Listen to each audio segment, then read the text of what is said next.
සුබ උදෑසනක් ඔයාලා හැමෝටම. අද ඉතින් චුට්ටක් විතර පරක්කු වෙලා තමයි මට හැරුණේ.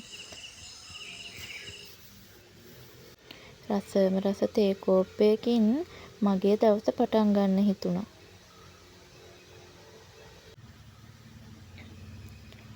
ගිය දවස් ටිකේම වැහැලා අද නම් ලාවට අවුව ටිකක් තියෙනවා. ඉතින් මම මුලින්ම කරගන්න හිතුවේ කුස්සියේ තිබුණු බඩු ටිකෙන් ටික හොදගන්න එක. මම මාසෙකට සැරයක් අනිවාර්යෙන් මේ විදිහට බඩු ටික හොදගන්නවා. මොකද අපි හැමදාම මේවා හොදලා පරිස්සමට තියාගත්තත් හැමදාම පාවිච්චිට ගන්නේ නැති බඩු වල දූවිල්ල පිරීලා තියෙනවනේ. අද මගේ බෙඩ්ෂීට් මාරු කරන දවස. බෙඩ්ෂීට් වල කුණු ජරාව නැතිනම් මම දවස් දෙකෙන් දෙකට තමයි බෙඩ්ෂීට් මාරු කරන්නේ. ඇඳත් ලස්සනට හදලා ගේ අතු ගාලා මොප් කරගත්තාම වැඩ වලින් භාගයක්ම ඉවරුණා වගේ දැනෙන්නේ.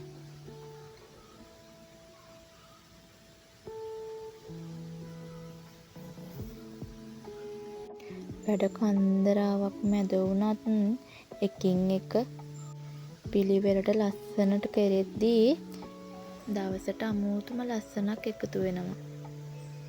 පුංචි පැටව් දෙන්නෙක් ඉන්න අම්මා කෙනෙක් විදිහට ඒ දෙන්නා ඉපදුන දවසේ ඉඳන් මේ මොහොත වෙනකන් පැටව් දෙන්නවත් බලාගෙන මේ හැම වැඩක්ම තනියෙන් කරන අම්මා කෙනෙක් විදිහට මට මං ගැනම දැනෙන්නේ මාර ආඩම්බරයක්.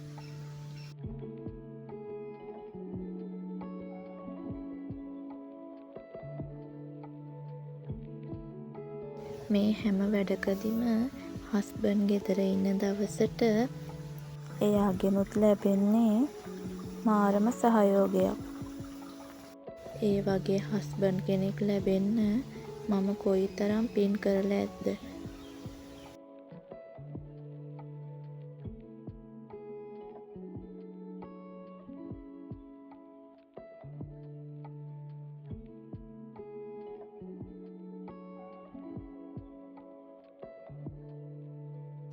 ඉක්මනට මිදුළු ටිකත් අතු ගාගෙන චූටි බබාලා දෙන්නවත් නාවලා මමත් නාගත්තා.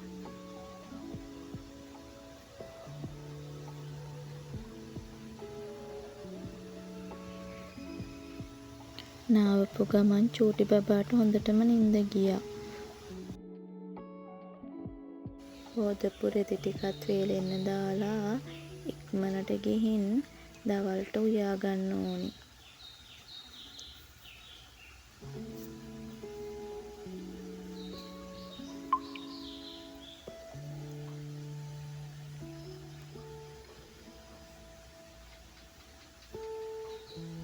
මහන්සිය යන්නත් එක්ක රසම රස පුට් සැලඩ් එකකුත් හදාගෙන කෑවා.